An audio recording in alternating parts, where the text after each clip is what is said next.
Hi friends, welcome to Puneet Radhika blog. ಇವತ್ತು ನಿಮಗೆ ಹೊಸ ಸೆಟ್ಟಿಂಗ್ ಹೇಳ್ಕೊಡ್ತೀನಿ, ಬನ್ನಿ. ಫಸ್ಟು ನೀವು ಸೆಟ್ಟಿಂಗ್ ಮೇಲೆ ಕ್ಲಿಕ್ ಮಾಡಿ, ಸ್ಕ್ರೋಲ್ ಮಾಡಿ, ನೋಡಿ ಸಿಸ್ಟಮ್ ಅಂತ ಇದೆ, ಸಿಸ್ಟಮ್ ಮೇಲೆ ಕ್ಲಿಕ್ ಮಾಡಿ. ಇಲ್ಲಿ ಸಿಸ್ಟಮ್ ನ್ಯಾವಿಗೇಷನ್ ಅಂತಿದೆ, ಅದ್ರ ಮೇಲೆ ಕ್ಲಿಕ್ ಮಾಡಿ. ಇಲ್ಲಿ ಜೆಸ್ಚರ್ ನ್ಯಾವಿಗೇಷನ್ ಅಂತಿದೆ, ಕ್ಲಿಕ್ ಮಾಡಿ. ಈಗ ನೋಡಿ, ನೀವು ಯಾವುದೇ ಆ್ಯಪ್ಗೆ ಹೋದ್ರೂ ಅದನ್ನ ಇಲ್ಲಿ ಅಮುಕ್ತಾ ಇದ್ದೀರಿ ನೀವು.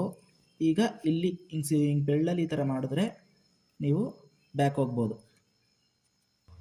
ನೀವು ಯಾವುದೇ ಆ್ಯಪ್ಗೆ ಹೋದಾಗ ಅದನ್ನು ಎಲ್ಲಿ ಯೂಸ್ ಮಾಡ್ತಿದ್ರಿ, ನೀವು ಯಾವ ಆ್ಯಪ್ನ ಯೂಸ್ ಮಾಡ್ತಿದ್ರಿ ಅದನ್ನ ನೀವು ನೋಡೋಕ್ಕೆ ಈ ಥರ ಮಾಡಬೇಕು. ಇಲ್ಲಿ ನೋಡ್ಬೋದು ನೀವು. ಅದನ್ನ ವಾಪಸ್ ಹೋಗೋಕ್ಕೆ ಈ ಥರ ಮಾಡಬೇಕು, ಈ ಥರ. ಓಕೆನಾ? Thank you. ದಯವಿಟ್ಟು ನನ್ನ ಚಾನಲನ್ನು ಸಬ್ಸ್ಕ್ರೈಬ್ ಮಾಡಿ.